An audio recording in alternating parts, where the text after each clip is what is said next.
Mari kita tunduk kepala dan kita akan berdoa. Kami percaya Engkau hadir di tengah-tengah kami, Bapa. Karena Engkau Jehovah Syama. Engkau hadir saat kami memuji menyembah Engkau. Dan kehadiran-Mu pasti memberikan mujizat dalam setiap kehidupan kami. Kehadiran-Mu membawa berkat yang luar biasa dalam hidup kami. Sebab itu Bapa, berkenanlah atas ibadah perayaan Natal Bamak Kota Kediri malam hari ini Tuhan. Sehingga setiap kami yang hadir, tidak ada satupun yang terlewatkan. Setiap kami semua diberkati Tuhan. Bahkan pada pelantikan nanti pengurus Bamak Kota Kediri, semuanya dalam anugerah dan dalam pimpinan Tuhan. Berbicaralah kepada kami, karena setiap kami sangat memerlukan firman-Mu.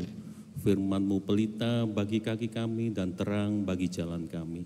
Sebab itu isi bejana hati kami Tuhan, dengan kebenaran firman-Mu. Di dalam nama Tuhan Yesus. Haleluya.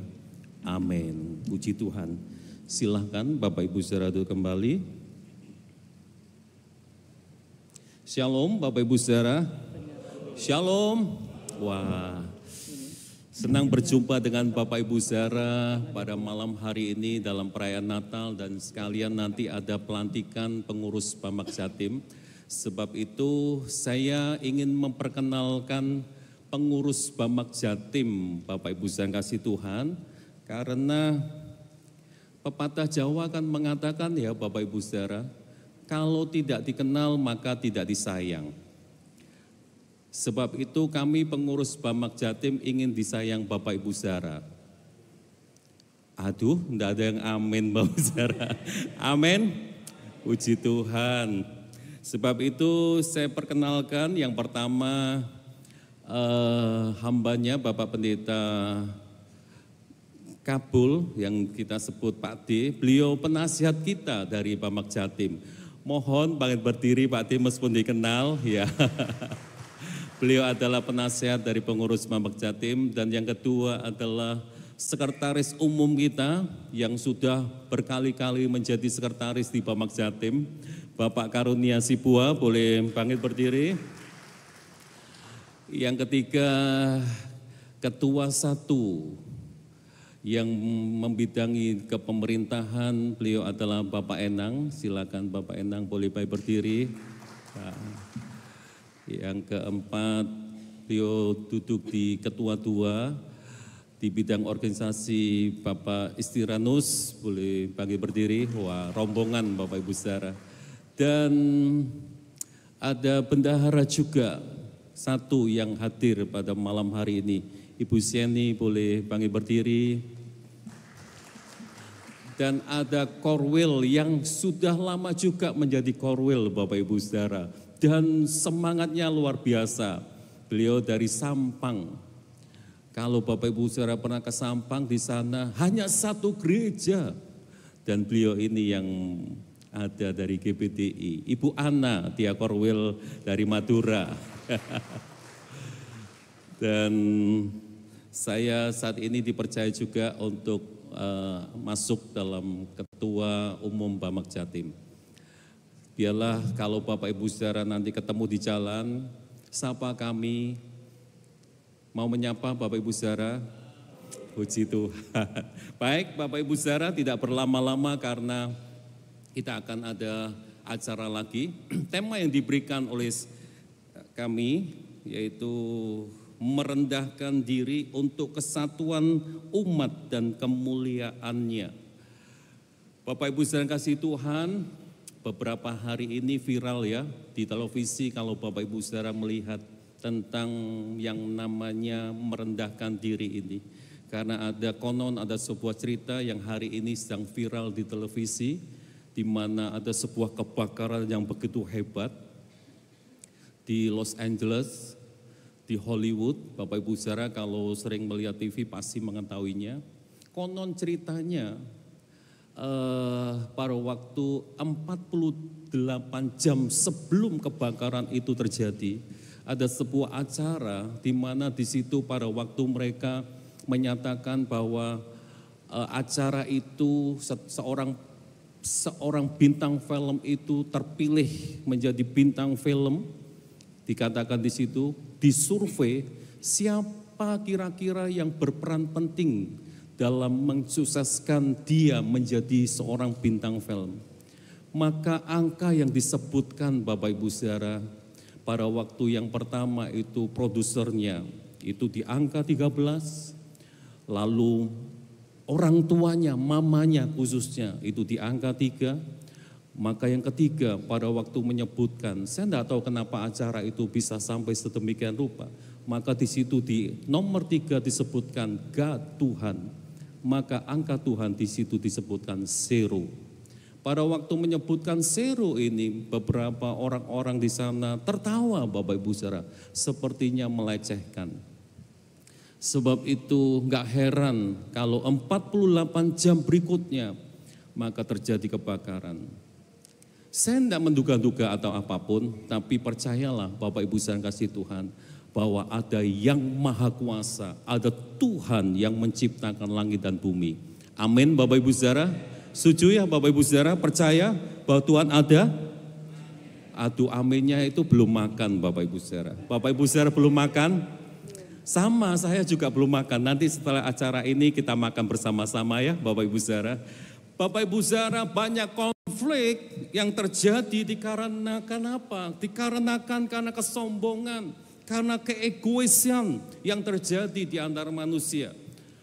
Di firman Tuhan sudah dijelaskan, ada banyak contoh-contoh yang begitu luar biasa. Menara Babel, kalau nanti Bapak Ibu Saudara baca di dalam Kejadian pasal yang ke-11 ayat 1 sampai 9, manusia mencoba membangun menara Babel untuk supaya mencapai surga. Mereka ingin menyatakan bahwa dia akan sanggup untuk melakukannya. Sehingga muncullah yang namanya kesombongan. Mereka ingin terkenal. Namun Bapak Ibu Saudara kasih Tuhan, Tuhan mengacaukan bahasa mereka. Sehingga menara Babel akhirnya tidak terbentuk. Karena kesombongan manusia. Ingat baik-baik, kesombongan membawa perpecahan. Ketika manusia mengandalkan kekuatannya sendiri dan melupakan Tuhan, Bapak Ibu Saudara kasih Tuhan, percayalah kehancuran itu akan terjadi. Karena Tuhan tidak suka dengan yang namanya kesombongan. Sebab itu Bapak Ibu Saudara di dalam 1 Petrus pasal 5, kita diingatkan untuk merendahkan diri di bawah tangan yang kuat, agar Tuhan sendiri yang meninggikan kita pada waktunya. Dan ayatnya di dalam 1 Petrus pasal 5 ayat 6 dikatakan demikian. Karena itu rendahkanlah dirimu di bawah tangan Tuhan yang kuat, supaya kamu ditinggikannya pada waktunya. Apa sih merendahkan diri Bapak Ibu Saudara? Ini kuncinya ternyata. Merendahkan diri di bawah tangan yang kuat itu artinya mengakui bahwa Tuhan adalah sumber segalanya. Bukan dari kita sendiri. Mengakui bahwa Tuhan itu adalah sumber dari segala sesuatu dalam setiap kehidupan kita. Bukan karena kekuatan diri kita. Menyerahkan diri di bawah tangan yang kuat artinya menyerahkan kendali penuh kepada Tuhan yang memegang kuasa atas segala sesuatu. Percayalah kalau Tuhan yang berkehendak, maka tidak ada satupun kuasa yang sanggup untuk menahannya, Bapak Ibu Saudara kasih Tuhan. Sebab itu next berikutnya, boleh dipandu. Ada sebuah quotes yang berkata demikian. Orang yang rendah hati seperti padi yang berisi. Next. Akan selalu bersikap merendah. Slide berikutnya boleh dipandu. Ya. Berikutnya. Kerendahan hati itu Bapak Ibu Saudara, berikutnya. Tidak membuat kita itu kehilangan nilai. Betul. Percayalah pada waktu kita memiliki kerendahan hati, itu tidak membuat kita itu kehilangan nilai kita. Sebab itu mari kita belajar bersama-sama. Baik kita sebagai para pemimpin yang ada, bahkan mungkin nanti pengurus Bamak Kota Kediri yang akan dilantik.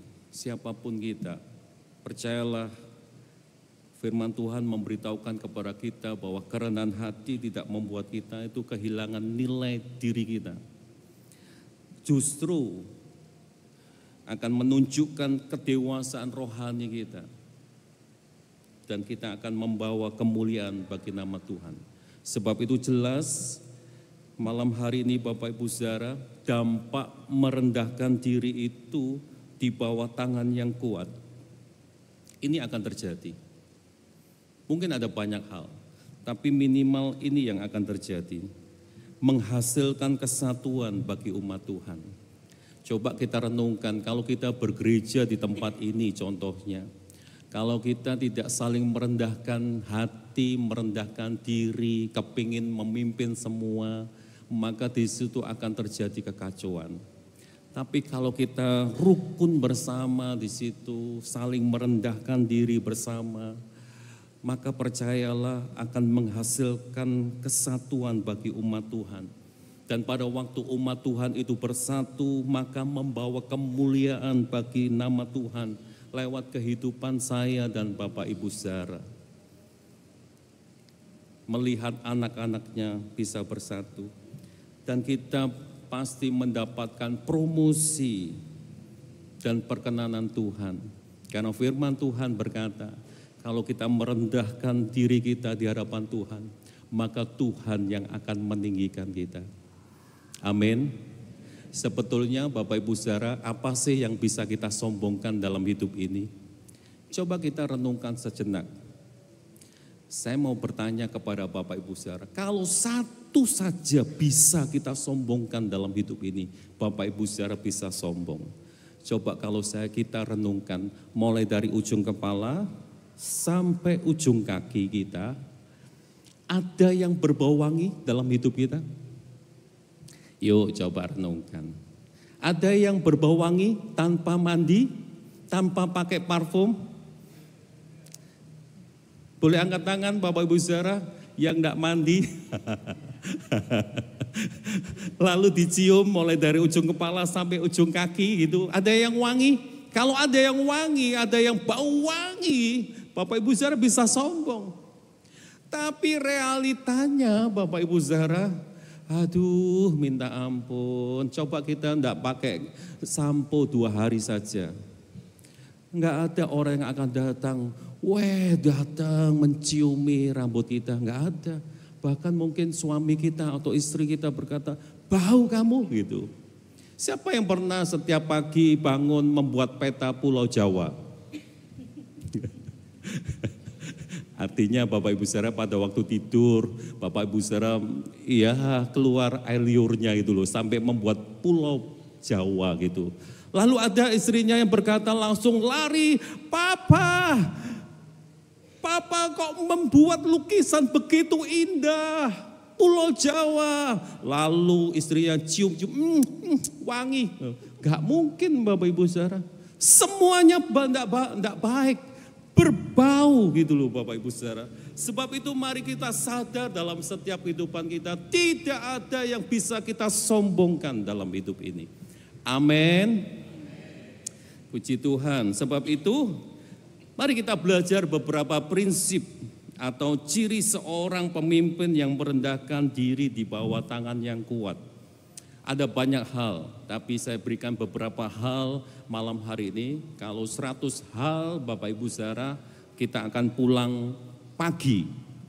Tapi kita tidak, karena ada pelantikan. Nanti Pak Filipus bisa marah-marah, khotbah atau seminar ini gitu ya. Ya, yang pertama Bapak Ibu Saudara kasih Tuhan. Yang pertama untuk supaya kita bisa memimpin, merendahkan diri di bawah tangan yang kuat. Yang pertama kita harus mengakui kalau kita dipercaya semua karena anugerahnya. Betul Bapak Ibu Saudara, percayalah bukan karena kuat dan gagah kita. Kalau kita ditunjuk, dipilih sebagai apapun, bahkan mungkin kita menduduki beberapa tempat di bidang area apapun, percayalah semua bukan karena kekuatan yang jaga kita, tapi semata-mata oleh karena anugerah Tuhan. Amin. Sebab itu kita harus memahami, menyadari bahwa kepemimpinan adalah anugerah Allah yang diberikan kepada kita. Kalau bukan karena Tuhan, maka tidak ada satupun yang kuasa yang sanggup untuk dipilih Bapak Ibu Saudara atau menjadi pemimpin. Kita tidak bisa mengandalkan kekuatan kita sendiri, tetapi menyerahkan segalanya kepada Tuhan. Karena kita sadar, kita mengakui, Tuhan terima kasih kalau saya dipercaya semuanya ini. Bukan karena kepandaian saya, bukan karena kekuatan saya, bukan karena apapun yang saya miliki, tapi semata-mata oleh karena anugerah yang Kau berikan dalam setiap kehidupan saya. Sebab itu Rasul Paulus memberi nasihat kepada anak didiknya Timotius, Bapak Ibu Saudara. Di dalam 1 Timotius pasal 1 ayat yang ke-12, Rasul Paulus berkata demikian, aku bersyukur kepada Dia yang menguatkan aku. Aku bersyukur kepada Dia yang menguatkan aku, yaitu Kristus Yesus Tuhan kita. Kenapa Rasul Paulus bersyukur Bapak Ibu Saudara kasih Tuhan? Karena ia menganggap aku setia dan mempercayakan pelayanan ini kepadaku. Wow. Dan saya belajar untuk senantiasa memahami semua karena anugerah Tuhan, bukan karena kekuatan kita. Sebab itu mari kita para pemimpin, saya mungkin masih muda Bapak Ibu Saudara, ada banyak pemimpin-pemimpin yang sudah menjadi teladan yang begitu luar biasa. Pak D, saya melihat kepemimpinannya begitu luar biasa. Beliau selalu kalau rapat-rapat pada waktu beliau menjabat sebagai ketua Bamak Jatim Bapak Ibu Saudara, kalau lagi rame, situ Bapak Ibu Saudara, sudah kita di nada rendah saja. Wah Bapak Ibu Saudara, sehingga semuanya diam. Biasanya kami yang muda-muda ini kadang-kadang terpicu ya. Gak tahu Pak Karunia, gak tahu. Wah gitu. Kadang-kadang kepinginnya menang Bapak Ibu Saudara. Tapi mari kita selalu belajar. Saya selalu belajar dan saya memahami. Ada senior-senior yang begitu luar biasa. Dan kalau Tuhan izinkan saya dipercaya ini, saya mengakui semua karena anugerah Tuhan. Amin. Yang kedua Bapak Ibu Saudara, yang kedua kita harus terus belajar melayani dengan kerendahan hati. Kenapa? Karena memimpin dengan sikap melayani bukan untuk menunjukkan kuasa atau mencari keuntungan pribadi. Ini yang Tuhan mau dalam setiap kehidupan kita. Ingat, saya tidak bahas ini panjang-panjang. Pada waktu Tuhan Yesus sudah melakukan tugas Bapaknya, sudah melakukan dengan setia, dengan tekun, bahkan mati di kayu salib. Nanti Bapak Ibu Saudara bisa baca di rumah di dalam Matius 28. Sudah melakukan semuanya. Dan pada waktu dia terangkat ke surga, Tuhan berkata, kuasa sudah diberikan oleh Tuhan Yesus. Di surga baik di bumi. Tapi apa yang dilakukan Tuhan Yesus? Dia selalu merendahkan dirinya. Dia melayani dengan kerendahan hati. Tuhan Yesus melayani dengan ketulusan. Itu yang dia alami Bapak Ibu Saudara. Bahkan kalau contoh di dalam Yohanes pasal 13 ayat 12 sampai 15, Tuhan Yesus katakan apa?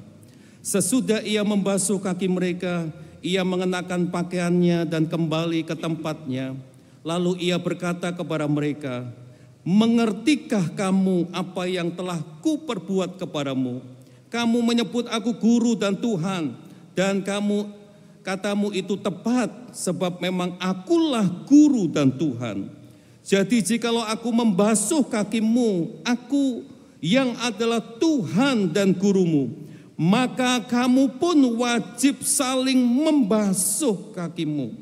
Sebab aku telah memberikan suatu teladan kepada kamu, supaya kamu juga berbuat sama seperti yang telah kuperbuat kepadamu. Wow. Berarti ya Bapak Ibu Saudara, Tuhan Yesus memberikan teladan untuk hidup di dalam kerendahan hati. Jadi kalau kita sombong Bapak Ibu Saudara kasih Tuhan dalam hidup ini, mungkin karena kita punya kekayaan yang begitu luar biasa, mungkin karena kita punya jabatan yang tinggi, mungkin karena hal yang simpel, mungkin Bapak Ibu Saudara punya wajah yang ganteng bagi yang pria. Bapak ibu-ibu yang punya wajah yang cantik dan merasa sombong dengan yang lain. Wah, mari kita belajar malam hari ini untuk kita senantiasa melayani dengan kerendahan hati, karena semua karena anugerah Tuhan. Amin. Amin Bapak Ibu Saudara. Kalau ini terjadi, percaya, maka Tuhan berkenan atas setiap kehidupan kita. Yang ketiga Bapak Ibu Saudara, di situ dikatakan apa Bapak Ibu Saudara? Pada waktu kita merendahkan diri di bawah tangan yang kuat. Yang ketiga dikatakan mereka pasti mengutamakan kesatuan dan kerukunan bersama. Menjadi pemimpin yang mendamaikan, bukan yang memecah belah. Ada banyak di antara kita ini karena ada unsur iri hati, kita selalu mau memecah belah persatuan. Sebab itu mari kita jaga para pemimpin-pemimpin yang ada. Nanti dalam Bamak Kota Kediri, yuk bersatu. Saling menghargai satu dengan yang lain. Saling menghormati satu yang lain. Punya yang namanya etika pelayanan satu dengan yang lain. Jangan serobot sana, serobot sini. Curi domba-domba teman-teman kita. Jangan Bapak Ibu Saudara. Mari kita bersatu untuk saling melengkapi. Karena kesatuan itu sebuah panggilan yang datangnya daripada Tuhan. Dan Tuhan sendiri mau supaya umatnya, para pemimpin yang ada, mereka memiliki kesatuan yang luar biasa. Merendahkan diri berarti bersedia mengalahkan ego demi kesatuan bersama. Sebab itu di dalam 1 Korintus pasal 1 ayat 10. Tapi aku menasihatkan kamu saudara-saudara demi nama Tuhan Yesus kita Yesus Kristus. Supaya kamu seia sekata dan jangan ada perpecahan di antara kamu. Tapi sebaliknya supaya kamu erat bersatu dan sehati sepikir. Dan ini doa kami, pengurus Bamak Jatim, buat pengurus Bamak Kediri, terus mengutamakan kesatuan dan kerukunan. Kami pun terus akan mengupayakan itu. Sehingga di 38 kota kabupaten, dan diperkirakan di tahun 2021 data dari Pak Karunia Sibua, ada 6.000 gereja se-Jawa Timur yang terdata masuk dalam Bamak Jawa Timur ini. Bisa berkolaborasi, bersatu bersama. Wah, itu adalah sebuah kekuatan yang luar biasa untuk menyatakan kemuliaan kebesaran bagi nama Tuhan. Amin Bapak Ibu Saudara. Dan yang terakhir Bapak Ibu Saudara, fokusnya itu hanya untuk kemuliaan Tuhan, bukan untuk diri kita. Kadang-kadang kami bersama pengurus Bamak Jatim, Pak T juga merasakan juga. Kadang-kadang kami berpikir, kami ini tidak digaji, tapi mengupayakan banyak hal. Tidak tahu kalau pengurus Bamak Kota Kediri ini mungkin digaji ya Pak. Oh, nah. Wah, tapi mengupayakan banyak hal, dipersalahkan sana sini gitu Bapak Ibu Saudara. Tidak terima Mas Yan dengan kinerja yang kita lakukan. Padahal tidak digaji loh Bapak Ibu Saudara. Kalau fokus kita ini pengurus dan kita pribadi lepas pribadi hanya untuk kemuliaan diri kita sendiri, ego kita sendiri, sudah habis. Kadang-kadang kita bisa berkata, sudah meskipun tidak jadi pengurus tidak apa-apa. Gitu, tidak tahu Pak Karunia ini kuat Bapak Ibu Saudara. Berapa periode beliau ini, Wah, menduduki sekretaris Bamak Jatim, berarti kuatnya luar biasa, Bapak Saudara. Saya perlu belajar banyak. Dan inilah sebetulnya Bapak Ibu Saudara faktor-faktor atau prinsip seorang pemimpin yang merendahkan diri di bawah tangan yang kuat. Kita menyadari semua oleh karena anugerah, dan kita akan memimpin dengan kerendahan hati, dan kita akan terus mengutamakan kesatuan dan kerukunan. Dan semuanya bukan untuk kepentingan pribadi, tapi semuanya diarahkan untuk kepentingan Tuhan. Amin. Dan biarlah firman yang kita dengar malam hari ini menjadi kekuatan dalam setiap kehidupan kita, khususnya pengurus Bamak Kota Kediri, untuk terus bekerja bersama-sama untuk menyatakan kemuliaan kebesaran bagi nama Tuhan. Tuhan memberkati kita semua. Bapak Ibu Saudara, saya undang pemain musik untuk maju ke depan. Saya ingin nyanyi, ada waktu 5 menit untuk kita menyanyi bersama, dan kita akan tutup di dalam doa. Bapak Ibu Saudara, lagu yang berkata, bukan karena kebaikanmu. Kita akan nyanyikan lagu ini bersama-sama.